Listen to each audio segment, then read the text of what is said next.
صلی علی محمد کما صلیت علی محمد بارک علی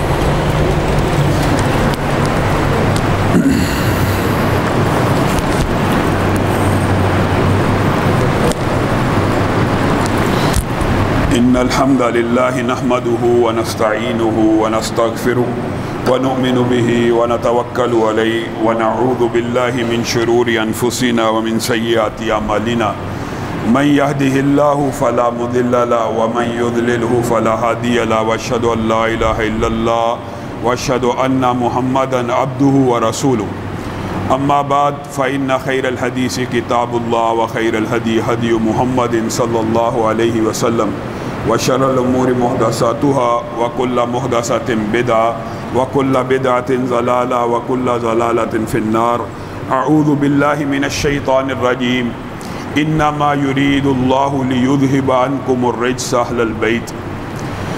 تمام قسم کی تعریفات اور حمد و ثنا اللہ مالک الملک کے لیے ہیں جو تمام کائنات کے خالق مالک اور رازق ہیں، جو اپنے بندوں پر بے شمار انعامات کرنے والے ہیں، جو ہمیشہ سے ہیں اور ہمیشہ ہی رہیں گے، نہ جن کی ذات میں کوئی شریک ہے نہ جن کی صفات میں کوئی شریک ہے۔ حمد و ثنا کے بعد لاکھوں کروڑوں درود و سلام ہو اس ہستی اقدس و مقدس پر کہ جن کا نام نامی اور اسم گرامی حضرت محمد الرسول اللہ صلی اللہ علیہ وآلہ وسلم ہے، جنہیں تمام کائنات کا ہادی، رہنما، مقتدی، پیشوا، رہبر، امام بنا کر بھیجا، اور جن کے قلب اطہر پر اللہ رب العزت نے اپنی آخری کتاب حمید کو نازل فرمایا۔ حمد و ثنا اور درود و سلام کے بعد لاکھوں رحمتیں ہوں آپ کے صحابہ پر، امت کے ادیبوں پر، امت کے شہیدوں پر، امت کے واعظین اور مبلغین پر کہ جن کی وجہ سے اسلام ٹھیک اور مکمل حالت میں ہم تک پہنچا۔ معزز سامعین گرامی قدر، حضرت علی کی سیرت کے حوالے سے گزشتہ خطبہ جمعہ میں چند گزارشات کو رکھا تھا۔ اسی سلسلے کو آج کے خطبے میں آگے بڑھائیں گے، لیکن ساتھ ساتھ چند اہم فقہی مسائل کو بھی زیر بحث لائیں گے، جیسا کہ سابقہ خطبے میں آپ کو کہا تھا کہ حضرت علی کی پوری زندگی فقاہت، علمیت اور استدلال سے پر ہے۔ ایک واقعہ جو ابتدائے اسلام کا ہے اور حضرت علی کے والد کا مشہور واقعہ ہے کہ قریش مکہ اپنی شکایات لے کے جناب ابو طالب کے پاس پہنچے۔ کیا کہتے ہیں؟ آپ کے بیٹے نے ہمارے الہوں کو برا بلا کہا، نعوذ باللہ، اس میں مبالغہ پایا جاتا تھا۔ ہمارے الہوں کو نہیں مانتا، مطلب یہ تھا ہمارے معبودان کو نہیں مانتا، بتوں کی خلاف بات کرتا ہے، یہ کرتا ہے، وہ کرتا ہے، شکایات کے انبار لگا دیے۔ اور جناب ابو طالب نے، یہ لمبا چوڑا مکالمہ تاریخ میں موجود ہے جس کو مختصر کر کے آپ کے سامنے رکھ رہا ہوں، جناب ابو طالب نے نبی کریم صلی اللہ علیہ وسلم کو بلایا اور پوچھا ماجرا کیا ہے۔ قریش نے بعض باتیں کی، اگر یہ چاہتا ہے کہ عرب کی جو سب سے خوبصورت خاتون ہے اس سے اس کی شادی کر دی جائے، اگر اس نے نبوت کا دعویٰ یا دعوت و تبلیغ کا رستہ اس لیے اختیار کیا دنیاوی مقاصد کے حصول کے لیے، تو ملکہ عرب سے اس کی شادی کر دیتے ہیں۔ اگر اس نے دعوت و تبلیغ اس لیے اختیار کی ہے کہ اس کا رتبہ اونچا ہو جائے، بڑا بن جائے، اس کو عرب کا بادشاہ بنا لیتے ہیں۔ قریش اپنا بادشاہ چننے کے لیے نبی کریم صلی اللہ علیہ وسلم کو تیار تھے۔ یہ بات بڑی سمجھنے کی ہے۔ نبی کریم صلی اللہ علیہ وسلم نے جس وقت دعوی نبوت کیا تو قریش مکہ ابو طالب کے پاس جا کے یہ پیشکش کر رہے ہیں، بادشاہ بننا چاہتا ہے، حکمران بننا چاہتا ہے، اقتدار حاصل کرنا چاہتا ہے، اس کو بادشاہ بنا دیتے ہیں۔ نبی کریم صلی اللہ علیہ وسلم جناب ابو طالب کی، اپنے چچا کی، اپنے محسن کی باتیں سنتے چلے جا رہے ہیں، سنتے چلے جا رہے ہیں، سنتے چلے جا رہے ہیں۔ جواب میں حضرت علی کے والد کو کیا بات کہتے ہیں؟ سنہری حروف سے لکھنے والی، اگر تم میرے سیدھے ہاتھ کے اوپر آسمان سے کوئی سورج رکھ دو اور الٹے ہاتھ کے اوپر کوئی چاند رکھ دو، مجھے پوری دنیا کا بادشاہ بنا دو، میں اللہ کی دعوت دینے، رسالت کی دعوت دینے، تبلیغ کے اس عظیم مشن کو نہیں چھوڑ سکتا۔ مطلب کیا ہے؟ بات عام فہم ہے، ہم نے سب نے بچپن میں پڑھی ہوئی ہے کہ کہکشاں میں سے کوئی ستارہ میرے دائیں ہاتھ پہ رکھا جائے یا بائیں ہاتھ کے اوپر چاند کو رکھ دیا جائے، محمد صلی اللہ علیہ وسلم اس دعوت سے پیچھے نہیں ہٹیں گے۔ اس کے اندر مفہوم کیا پوشیدہ ہے؟ ہم پڑھتے ہیں گزر جاتے ہیں۔ اسلامی سیاست، اسلامی ریاست کا بہت بڑا اصول نبی کریم صلی اللہ علیہ وسلم نے یہاں بیان کیا ہے کہ اقتدار کو حاصل کر لینا، اقتدار کو حاصل کر لینا یہ کامیابی کی دلیل نہیں ہے۔ راستہ درست منتخب کرنا، راستے کا انتخاب صحیح کرنا یہ کامیابی کی دلیل ہے۔ کیا نبی کریم صلی اللہ علیہ وسلم یہ فلسفہ نہیں تھے اپنا سکتے کہ میں بادشاہ بن جاتا ہوں عرب کا، اسلام نافذ کر دوں گا؟ بات سمجھ آ رہی ہے؟ اگر نبی محترم آج کے سیاست کے حوال کے اوپر ذرا نظر دوڑائیے، ہمیں اقتدار مل جائے، چاہے چور ہمارے ساتھ ہوں، چاہے لٹیرے ہمارے ساتھ ہوں، ہمیں اقتدار مل جائے، ہم سارے کام درست کر دیں گے۔ اگر یہ فلسفہ سیاست اسلامی سیاست کے ساتھ مطابقت رکھتا ہوتا تو نبی کریم صلی اللہ علیہ وسلم بادشاہت کی آفر کو ٹھکراتے نہیں، سٹرگل کی، محنت کی آفر کو قبول کیا، 10 سال محنت کی۔ 1 منٹ میں بادشاہ بن سکتے تھے، 1 لمحے میں بادشاہ بن کر دنیا کے اوپر، اس مکہ کے اندر، اس عرب کے اندر اللہ کے احکامات کو نافذ کر دیتے۔ بادشاہ ہوتے اللہ کے احکامات نافذ کر دیتے نہیں۔ راستے کا کیا انتخاب کیا؟ 40 صحابہ کو تیار کیا، 40 جانثاران کو تیار کیا، کہا اس طرح اقتدار نہیں لینا، اس چور رستے سے اقتدار نہیں چاہیے، اس فراڈ اور جھوٹ اور اس غلط ملت رستے سے اقتدار محمد صلی اللہ علیہ وسلم کو نہیں چاہیے۔ اگرچہ رسالت بھی ریاست کا تقاضا کرتی ہے، قرآن پاک کی آیت ہے، موجود ہے کہ دین آتا ہی اس لیے تاکہ تمام ادیان کے اوپر، تمام ریاستوں کے اوپر، تمام ملکوں کے اوپر اللہ رب العزت کے پرچم کو لہرایا جائے۔ نبوت کا مطلب بھی یہی ہوتا ہے۔ لیکن نبی کریم صلی اللہ علیہ وسلم نے اس بادشاہت کی آفر کو قبول نہیں کیا جو چور رستے سے اقتدار میں آنے والی، جو جعلی اور نعوذ باللہ بدعقیدہ لوگوں کے ذریعے ریاست کے حصول کا نبی کریم صلی اللہ علیہ وسلم نے راستہ روکا اور اپنے عمل سے اپنے ہی جیسے 40 جانثار صحابہ کو پیدا کیا۔ نبی کریم صلی اللہ علیہ وسلم کی پورے نبوی دور کے اوپر آپ جائزہ لیں۔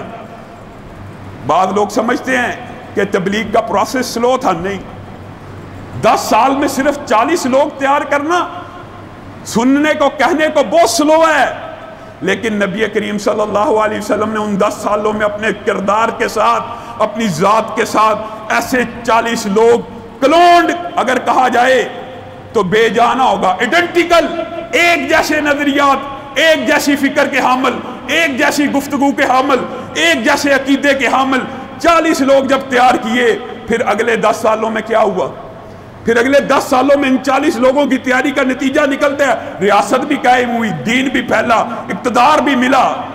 تو کوشش کیا کرنی چاہیے کہ بہترین ساتھی، بہترین نظریاتی لوگ پیدا کرنے چاہیے، اپنے ساتھ جوڑنے چاہیے۔ ایک اکیلا ہی ہوتا ہے، 2 مل جائیں 11 ہو جاتے ہیں، یہ محاورے ایسے نہیں بنے ہوئے، 3 مل جائیں 111 ہو جاتے ہیں۔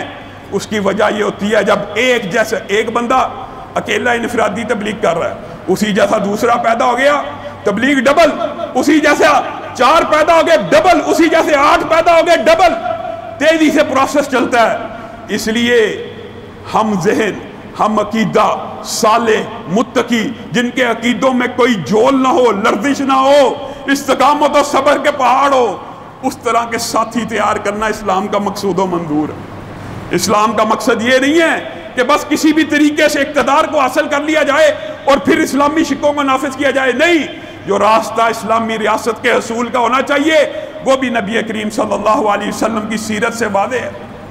آگے چلیے، حضرت علی کی سیرت کے اندر حضرت علی نے خود بھی، جس طرح میں نے آپ کو حضرت عثمان کے باب میں یہ بات کہی تھی کہ حضرت عثمان سے زیادہ روایات مروی نہیں ہیں، اسی طرح حضرت علی سے بھی زیادہ روایات مروی نہیں ہیں۔ اس کا سبب یہ صحابہ خود بھی بیان کرتے ہیں کہ ہمیں نبی کریم صلی اللہ علیہ وسلم کا وہ قول یاد ہے جو جان بوجھ کر عمدن قصدن میرے ساتھ کوئی ایسی بات منسوب کرے جو میں نے نہیں کی ہو، جو میں نے کی نہ ہو، اور کہ نبی کریم صلی اللہ علیہ وسلم نے یہ کہا تھا جی، نبی کریم نے یہ کہا تھا، ہمارے معاشرے میں عام ہے یہ بات، ہر اچھی بات جو نظر آئی یا حضرت علی کی طرف منسوب کر دی جاتی ہے یا نبی کریم صلی اللہ علیہ وسلم کی، اور لحاظ بھی نہیں کیا جاتا، سند بھی نہیں دیکھی جاتی۔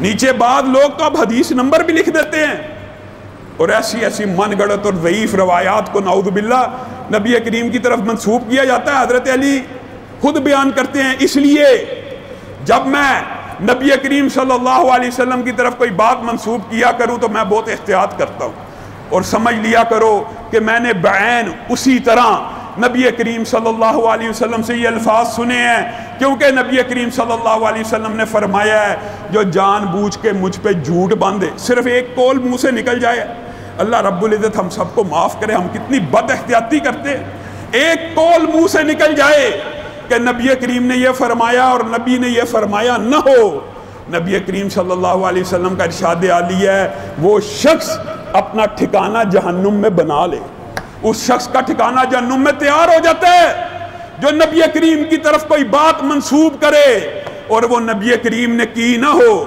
آج مسالک میں، فقہی اختلافات میں، عام عوام میں کتنی دیدہ دلیری کی بات ہے، جی نبی کریم نے یہ کہا تھا، جی نبی کریم نے یہ کہا تھا، جو بات منہ میں آئے نبی کریم کی طرف منسوب کر دی جائے، صرف ایک قول، انسان عمدن جان بوجھ کے اس کو پتہ ہو کہ نبی کریم صلی اللہ علیہ وسلم کے ساتھ یہ سند نہیں جاتی، سلسلہ کمزور ہے، اس کا ذوف بیان کیے بغیر لوگوں کو بیان کر دیتا ہے، تو نبی کریم نے فرمایا وہ اپنا ٹھکانہ جہنم میں بنا لے، نعوذ باللہ۔ اللہ رب العزت ہم سب کی غلطیوں کو معاف کرے۔ انسان کے منہ سے ایسا کلمہ نکل جاتا ہے کئی دفعہ، انسان کو توبہ بھی کرنی چاہیے، بہت اہم باب ہے۔ صحابہ اس لیے اس بارے میں بہت احتیاط کیا کرتے تھے، لیکن اس کا یہ مطلب نہیں ہے کہ حضرت ابو ہریرہ یا عبداللہ ابن عمر یا حضرت عائشہ نے جو مرویات بیان کی ہیں ان میں کوئی جھوٹ کا عنصر پایا جاتا ہے۔ صحابہ سارے کے سارے سچے ہیں، بات یہ ہے انہوں نے حدیث کے دوسرے ٹکڑے کو حاصل کیا کہ میری بات جس تک پہنچے وہ آگے پہنچائے، اس کے چہرے کو اللہ تازہ رکھے، سرسبز و شاداب رکھے، اور یہ صحابہ اسی لیے جو ان کے پاس روایت ہوتی تھی آگے پہنچا دیتے ہیں۔ حضرت علی کے اوپر بعض لوگوں نے، حضرت ابو طفیل نے یہ اعتراض کیا آ کے، سیدنا ہمارے صحابی ہیں، آ کے اعتراض کیا علی آپ کو بہت سی باتوں کا پتہ ہے، آپ ہمیں بتاتے نہیں۔ نبی کریم صلی اللہ علیہ وسلم کے رازدار حضرت حذیفہ تھے، بعض لوگوں نے حضرت علی کی ذات کے بارے میں بھی یہ باتیں تب بھی شروع کر دی تھی کہ حضرت علی کے پاس بہت سے راز ہیں، نبی کریم صلی اللہ علیہ وسلم کی بہت سی پوشیدہ باتیں ہیں۔ سیدنا ابو طفیل خود آ کے کہہ رہے ہیں کہ آپ کے پاس بہت سی باتیں ہیں نبی کریم صلی اللہ علیہ وسلم کی، آپ بیان نہیں کرتے۔ حضرت علی نے کہا نعوذ باللہ ثم نعوذ باللہ، کیا تم یہ سمجھتے ہو کہ نبی کریم صلی اللہ علیہ وسلم کی کوئی، نبی کریم صلی اللہ علیہ وسلم اللہ کی شریعت کی کوئی بات پوشیدہ چھوڑ کے چلے گئے ہیں؟ صرف مجھے بتلا کے گئے ہیں اور امت کو خبر نہیں دی۔ اور لوگوں آج جتنے بھی معاشرے کے اندر باطنی موجود ہیں، یہ کہاں کا فلسفہ ہے؟ علم لدنی، علم باطنی، یہ باطنیت شریعت کے خلاف ایک سلسلہ گڑا ہوا ہے کہ ایک اور علم بھی تھا، ایک اور سلسلہ بھی تھا، ایک اور طریقہ بھی تھا۔ نعوذ باللہ وہ نبی کریم صلی اللہ علیہ وسلم نے صرف چند صحابہ کو بتلایا تھا، ان کے سرحیل حضرت علی تھے، صرف حضرت علی کو بتا کے چلے گئے۔ حضرت علی اپنے ساتھی کو غصے سے یہ کہہ رہے ہیں تم نعوذ باللہ یہ سمجھتے ہو کہ نبی کریم صلی اللہ علیہ وسلم شریعت کی کوئی بات پوشیدہ چھوڑ کے چلے گئے ہیں؟ کیا امت کو بتلا کے نہیں گئے؟ ہاں، میرے پاس جتنی روایات ہیں جو مجھے بالضبط یاد ہوتی ہیں، جو حرف بحرف یاد ہوتی ہیں، میں آگے پہنچا دیتا ہوں۔ تمہاری اس یاد دہانی کی وجہ سے ایک روایت میرے ذہن میں آ گئی ہے، وہ شاید میں نے لوگوں کو نہ بتلائی ہو۔ حضرت علی وہ روایت بھی بیان کرنا شروع کر دیتے ہیں، اور وہ روایت معروف ہے۔ اللہ کی لعنت ہو جو اپنے باپ کے اوپر لعنت کرے، جو زمین کے نشانوں کو بدلے۔ یہ حضرت علی اس کو روایت سناتے ہیں دوبارہ کہ ہو سکتا ہے اس کے علاوہ نبی کریم صلی اللہ علیہ وسلم نے شریعت کے احکامات کے اندر میرے ساتھ کوئی بات خفیہ نہیں کی۔ تو میرے بھائیوں، میرے ساتھیوں، یہ جو معاشرے کے اندر من گھڑت باتیں موجود ہیں کہ شریعت کے علاوہ بھی ایک سلسلہ چلتا ہے، جی کس چیز کا؟ جی طریقت کا، جی باطنیت کا، جی علم لدنی کا۔ یہ سارے فلسفے من گھڑت ہیں۔ نبی کریم صلی اللہ علیہ وسلم روشن شریعت لے کے آئے ہیں، روشن شریعت جس کی راتیں صبح سے زیادہ روشن ہیں. اور نبی کریم صلی اللہ علیہ وسلم اور کسی نبی کو بھی، نبیوں کو یہ زیب نہیں دیتا اللہ آسمان سے کوئی حکم نازل کرے تو وہ بندوں میں سے بعض کو چن لیں، صرف ان کو بیان کریں اور باقی امت کو محروم کر دیں. کیا یہ انبیاء کی شان ہے؟ نبی کریم صلی اللہ علیہ وسلم آخری خطبے میں 1 لاکھ سے زیادہ صحابہ کو صرف اس بات کا گواہ بنا رہے ہیں، کیا میں نے شریعت پوری پہنچا دی؟ پہنچا دی. کیا پہنچا دی؟ 3 مرتبہ کہہ رہے ہیں تاکہ کسی کے دماغے، شیطان وسوسہ ڈالتا ہے نا، شیطان وسوسہ تو ڈالتا ہی ہے، کسی بد عقل کے دماغ میں یہ بات نہ آ جائے کہ نعوذ باللہ نبی کریم صلی اللہ علیہ وسلم نے اعمال کے اندر، فضائل کے اندر، ثواب کے اندر، احکامات کے اندر کوئی بات امت سے چھپا دی ہے. یہ بھی ایام آ رہے ہیں. ابھی گزشتہ دنوں آپ کے سامنے رمضان سے قبل یہ بات رکھی تھی، کتنی بری باتیں ہیں معاشرے میں کہ نعوذ باللہ نبی کریم رات کو اٹھے تھے خفیہ. نعوذ باللہ نبی کا کام یہ ہوتا ہے کہ خفیہ عمل کرے، خود جنت میں جائے اور امت ساری محروم رہ جائے. کیا نبی انبیاء کا یہ مقام ہوتا ہے؟ تم نے کیسی کیسی باتیں گڑھی نہیں ہیں. خفیہ اٹھے، حضرت عائشہ کو بھی پتہ نہ لگا، نبی کریم بقیع گئے، عبادت کی، حضرت عائشہ نے اچانک دیکھ لیا، امت کو پتہ چل گیا. نعوذ باللہ جو نبی چاہتا ہے آپ اور میں سب جنت میں چلے جائیں، وہ نیکی کا کوئی عمل چھپا کے جائے گا؟ اور لوگوں یہ کون سے کل، یہ کون سے تیجے، یہ کون سے چہلم، یہ کون سی برسیاں، یہ کون سے عرس، یہ اسلام میں دین میں کہاں سے آئے ہیں؟ اگر دین میں ان کا کوئی مقام ہوتا، اگر ان کی وجہ سے میت کو ثواب ہوتا یا کرنے والے کو ثواب ہوتا تو نبی کریم صلی اللہ علیہ وسلم آپ سے اور مجھ سے چھپا جاتے.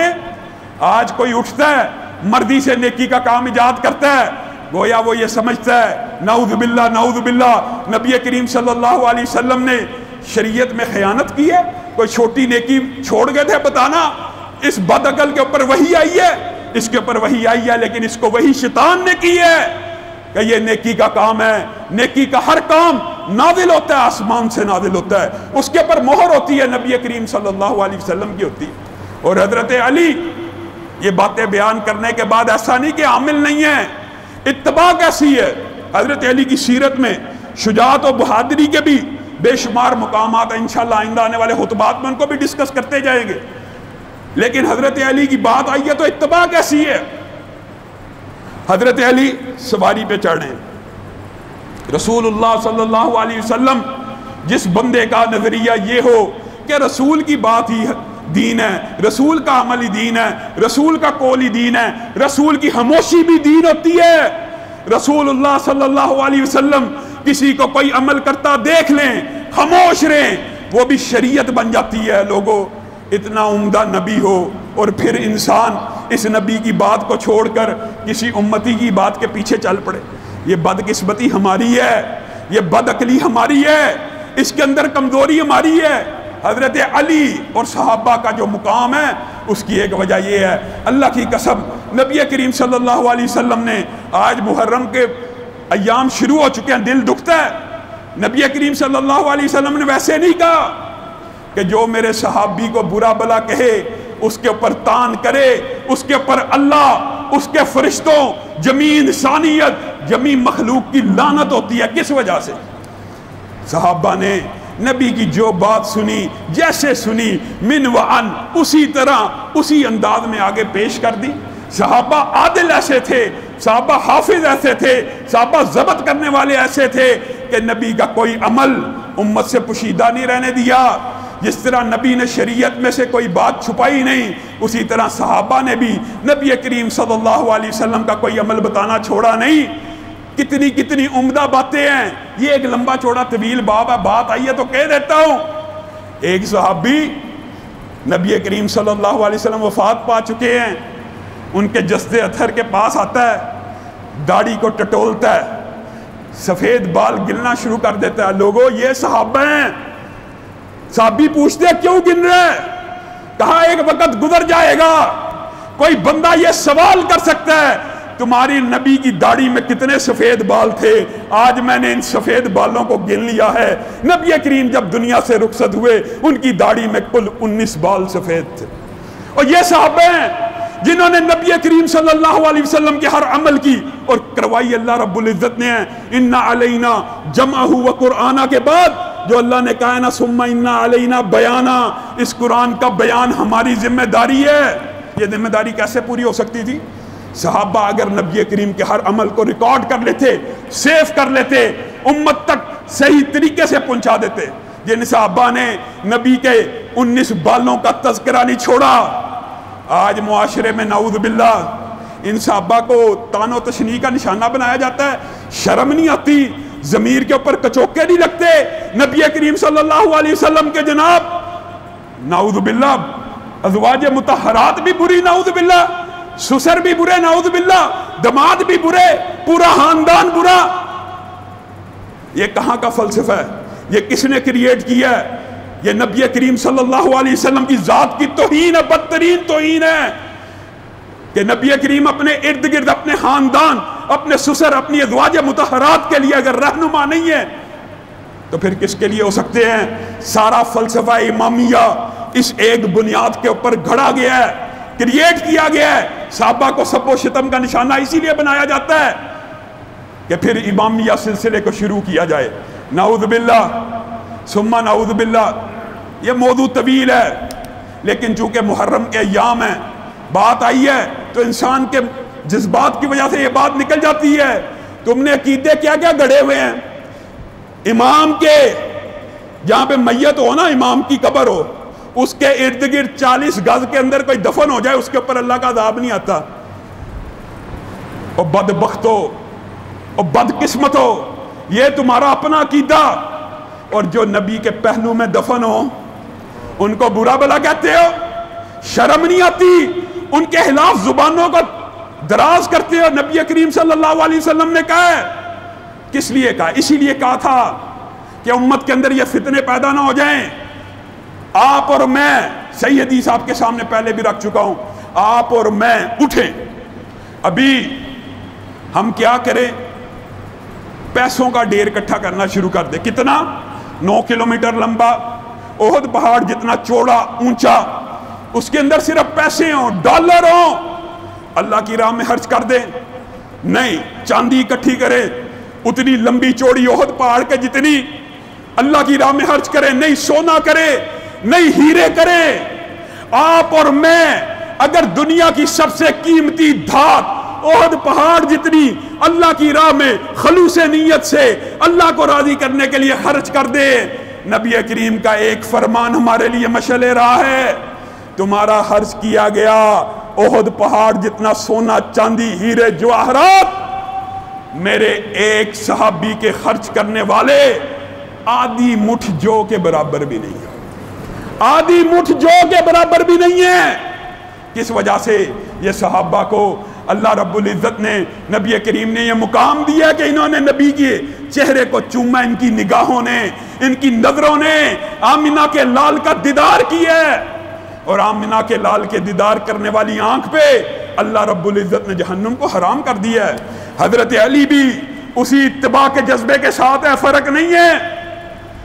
حضرت علی کے بارے میں یہ ان کو ایک علیحدہ کتاب بھی دی تھی، علیحدہ علم بھی دیا تھا۔ حضرت علی علی اعلان کہہ رہے ہیں کہ میرے پاس کوئی ایسی بات نہیں، اور نہ نبی کریم صلی اللہ علیہ وسلم شریعت کو چھپانے والے ہیں۔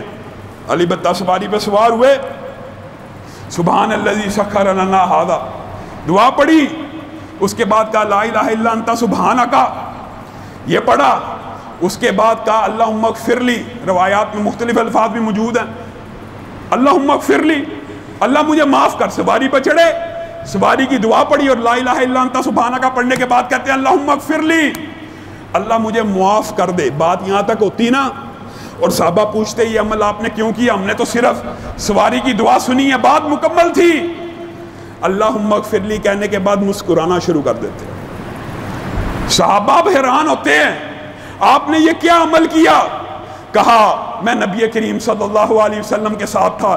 لوگوں، علی اور صحابہ نبی کریم صلی اللہ علیہ وسلم کی پیروی اللہ کی قسم اس انداز میں کیا کرتے تھے، اس طرح کیا کرتے تھے۔ کہا میں نے نبی کریم کو دیکھا، انہوں نے دعائے سفر پڑھی، دعائے سواری پڑھی، سواری پہ سوار ہوئے، لا الہ الا انت سبحانک پڑھا، اس کے بعد انہوں نے اللہم اغفر لی کہا، اس کے بعد نبی کریم صلی اللہ علیہ وسلم مسکرائے تو علی نبی کریم صلی اللہ علیہ وسلم کی سنت کو زندہ کرنے کے لیے مسکرا رہا ہے۔ صحابہ نے پوچھا، آپ نے نبی کریم سے پوچھا نہیں تھا کہ نبی کریم اللہم اغفر لی کہہ کے مسکرائے کیوں؟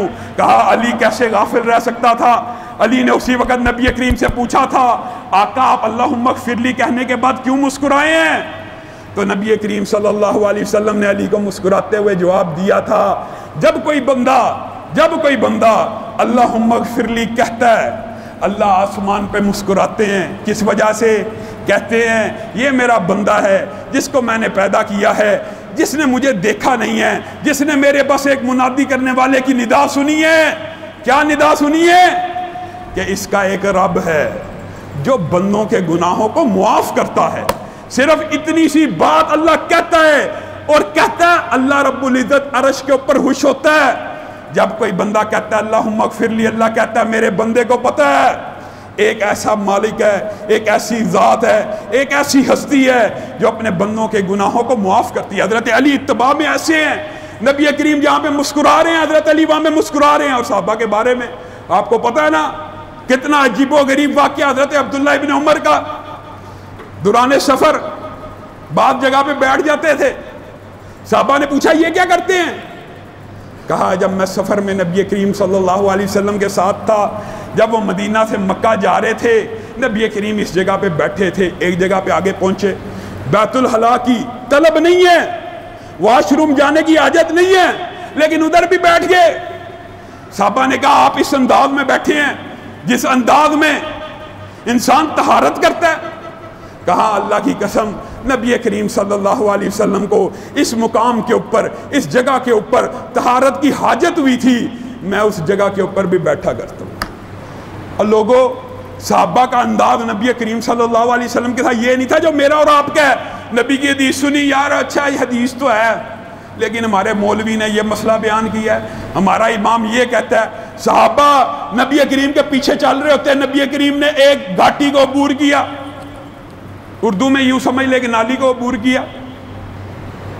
اب صحابی پیچھے چل رہے ہیں، رک گئے ہیں، نبی کریم صلی اللہ علیہ وسلم پیچھے مڑ کے دیکھتے ہیں، آتے کیوں نہیں؟ کہا آقا آپ نے گھاٹی کو عبور کیا ہے اور ہماری نظر سے یہ بات اوجھل رہ گئی ہے، آپ نے دایاں پاؤں پہلے رکھا ہے کہ بایاں پاؤں۔ اور لوگوں کیا ہو گیا ہے؟ اپنے دماغوں کو کھولو، اپنے سینوں کو کھولو۔ وہ نبی جو آسمان سے براہ راست شریعت لے کے آیا، آسمان سے احکامات لے کے آیا، کیا اس کی بات غلط ہو سکتی ہے؟ کیا اس کی بات جھوٹ ہو سکتی ہے؟ کیا اس کی بات میں کوئی فراڈ ہو سکتا ہے؟ کیا اس کی بات میں کوئی دنیاوی مفاد ہو سکتا ہے؟ اللہ کی قسم جو بندہ دنیا میں مجھ سمیت آپ کو یہ کہ میری بات مان لو، میرے پیچھے چل پڑو، ہمارے کنبے کے پیچھے آؤ، ہمارے قبیلے کے پیچھے آؤ، ہمارا مسلک قبول کر لو، یہ بن جاؤ یہ بن جاؤ، سب غلط ہے۔ مبلغین کی بھی اللہ رب العزت نے اور رسول اللہ صلی اللہ علیہ وسلم نے یہ ذمہ داری نہیں لگائی کہ مسند رسول کا پاس نہ کرتے ہوئے بندہ اٹھے اور کہ میرے پیچھے چلنا شروع کر دو۔ ایک عام طالب علم کی، ایک مبلغ کی، ایک دائی کی یہی ذمہ داری ہے کہ اللہ کی مخلوق کو اللہ کی عبادت کی طرف لے کے جایا جائے، اللہ کی مخلوق کو رسول اللہ صلی اللہ علیہ وسلم کی اتباع کی طرف لے کے جایا جائے۔ جو بندہ انسان کو کہے نا رسول اللہ کی بات مان لو، اللہ کی بات مان لو، اس میں بندے کا ذاتی مفاد کیا ہے؟ جو بندہ بات ہی یہاں سے شروع کرے جی اللہ رسول نے واقعی یہ کہا ہے جی، کہا ہے جی، آج کل نیا سلسلہ آ چکا ہے، یہ جی نبی کریم صلی اللہ علیہ وسلم کی حدیث ہے، ہاں ہاں ہاں ہاں یہ نبی کریم کی حدیث ہے، لیکن بات پتہ کیا ہوتی ہے؟ اماموں نے بڑی محنت کی ہے، اماموں نے بڑی سٹرگل کی ہے، اماموں نے بڑا علم حاصل کیا ہے، شرم نہیں آتی یہ بات کرتے ہوئے؟ ہم تمہیں کہتے ہیں نبی کریم صلی اللہ علیہ وسلم کا یہ فرمان ہے، تم لوگوں کو کہتے ہو کہ فرمان نبی کریم کا ہے، ہاں ہاں کے بعد لیکن چوں چراں کیا ہے، لیکن جی ہمارے امام کی مان لی جائے، کس لیے مان لی جائے؟ اور فلسفے پتہ کیسے بنائے ہوئے ہیں کہ عام بندے کو اتنا پریشان کر دیا جائے۔ ہدی للناس انہ لقول فصل، اللہ کہہ رہا ہے یہ کتاب فیصلہ کرنے والی ہے، حق و باطل کے درمیان فیصلہ کرنے والی کتاب۔ ہدی للناس، لوگوں کی ہدایت کے لیے نازل ہوئی ہے کہ نہیں؟ لوگوں کی، مسلمانوں کی بات یہ بھی کر رہا، ہدی للمتقین بھی ہے، ہدی للمؤمنین بھی ہے، انکار نہیں ہے، لیکن یہ ہدی للناس ہے کہ نہیں؟ جو ایک کتاب ساری انسانیت کے لیے ہدایت والی ہو، آپ کو کوئی کہنا یار اللہ کا کلام سمجھا کرو، اللہ کہنا کیا چاہتا ہے پڑھا کرو، غور و فکر کیا کرو، وہ ہاتھ نہ لانا، اس کو نہ